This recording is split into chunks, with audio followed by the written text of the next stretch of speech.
नमस्कार दोस्तों, मैं दीपक शर्मा अंग्रेश आपका स्वागत करता हूं टेक्स्ट बुक सुपर कोचिंग में। और आज हम आप लोगों के लिए एक बेहद बड़ी जजमेंट यहां पर लेकर आए हैं। जी हां दोस्तों, आज की जो हमारी ये वीडियो है ये लिमिटेशन एक्ट पर होने वाली है।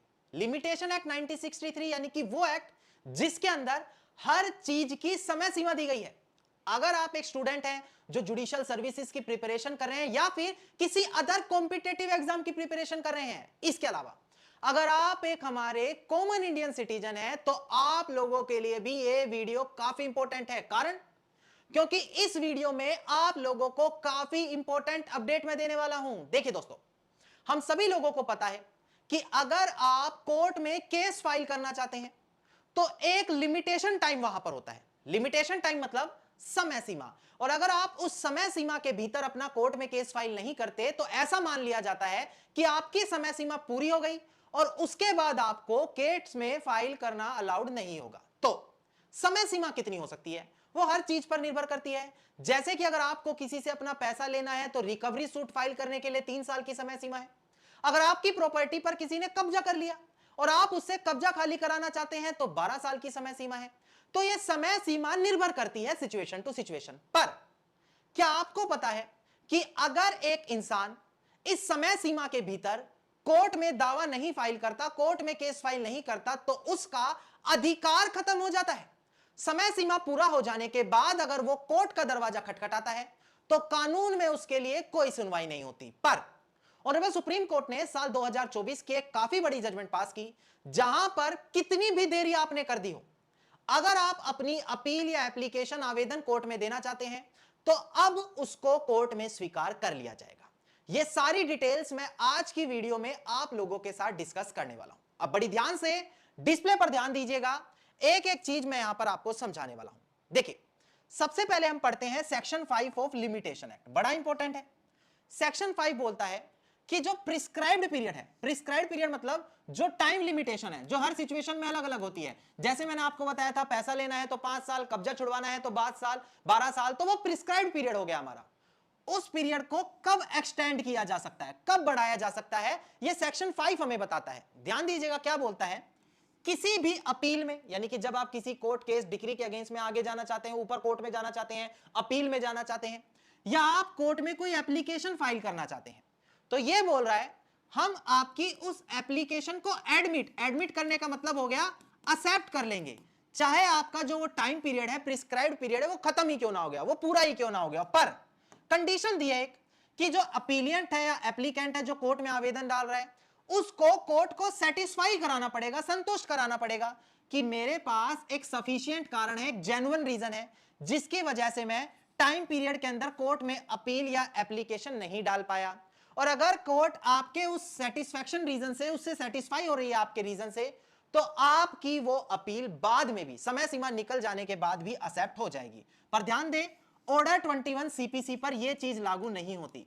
ऑर्डर 21 सीपीसी क्या कहता है, जो आपकी डिक्री या जजमेंट है उनकी एग्जीक्यूशन के बारे में हमारा ये ऑर्डर है। तो ये बोल रहा है अगर आप डिक्री या एग्जीक्यूशन कराने के लिए जा रहे हैं तो वहां पर यह एक्सटेंशन अलाउड नहीं होगा।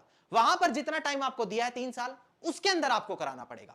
पर बाकी उसको छोड़कर अगर आप कोई भी अपील या एप्लीकेशन लगा रहे हैं और आपका टाइम पीरियड खत्म हो गया तो कोर्ट में आप सेक्शन 5 की एक एप्लीकेशन लगाओ और एप्लीकेशन लगाकर कोर्ट को अपना कारण बताओ, और अगर आप अपने कारण से कोर्ट को संतुष्ट कर दोगे तो यहां पर आपका टाइम पीरियड बढ़ा दिया जाएगा, आपके उस आवेदन को कोर्ट में स्वीकार कर लिया जाएगा। ना, ध्यान दीजिए, हमने इसके अंदर अपील की बात करी, एप्लीकेशन की बात करी, पर कहीं भी आपको सूट वर्ड नहीं दिखा। सूट वर्ड का मतलब होता है कोर्ट केस। अगर एक इंसान कोर्ट में केस फाइल करना चाहता है तो वो सेक्शन 5 का सहारा नहीं ले सकता। वो ये नहीं कह सकता मेरे पास जेन्युइन रीजन है, मैं इस वजह से कोर्ट में नहीं आ पाया, मैं सेक्शन 5 की एप्लीकेशन लगा रहा हूं। कोर्ट बोलती है सेक्शन 5 उसके लिए नहीं है, वो केवल अपील और एप्लीकेशन के लिए है। अगर आप नया केस फाइल कर रहे हैं और उसके अंदर आपने देरी कर दी तो सेक्शन 5 आपकी मदद नहीं करेगा। अब यह चीज मैं एक रेलिवेंट जजमेंट के साथ क्लियर करूंगा। Sunil Kumar Mehte versus state bank of India, हमारा 21 जनवरी 2022 की जजमेंट है। अब ध्यान दीजिएगा, यहां पर यह बोला गया कि जो सेक्शन 5 है लिमिटेशन एक्ट, जो मैंने अभी आपको समझाया, वो इंस्टीट्यूशन ऑफ सिविल सूट के केसेस पर अप्लाई नहीं होगा। मतलब कि अगर कोई कोर्ट में सिविल सूट फाइल करना चाहता है तो ऐसी कंडीशन में वो सेक्शन 5 का सहारा नहीं ले सकता। सेक्शन 5 वहां पर उनकी कोई मदद नहीं करेगा अगर वो न्यू केस कोर्ट में फाइल करना चाहते हैं। तो अगर आप एक नया केस कोर्ट में फाइल करना चाहते हैं तो ध्यान दें, आपको समय सीमा के भीतर ही फाइल करना पड़ेगा। सेक्शन 5 वहां पर आपकी कोई भी मदद नहीं करेगा। हां, अगर केस की डिक्री आ गई, केस की जजमेंट आ गई, आप अपील में जाने में लेट कर दी, आप कोई अदर दूसरी एप्लीकेशन लगाना चाहते हैं उसमें लेट हो गए, तो वहां पर आप सेक्शन 5 की मदद ले सकते हैं। नाउ आगे बढ़ते हैं। अब दोस्तों जो बिल्कुल लेटेस्ट जजमेंट आई है साल 2024 की, Moolchandra versus union of India and another, 5 अगस्त 2024 की, यानी कि बिल्कुल लेटेस्ट जजमेंट है। इसका सिविल अपील नंबर देखिए 8435 8436 ऑफ 2024। नाउ यहां पर ऑनरेबल सुप्रीम कोर्ट ने काफी बड़ी चीज क्लियर करी।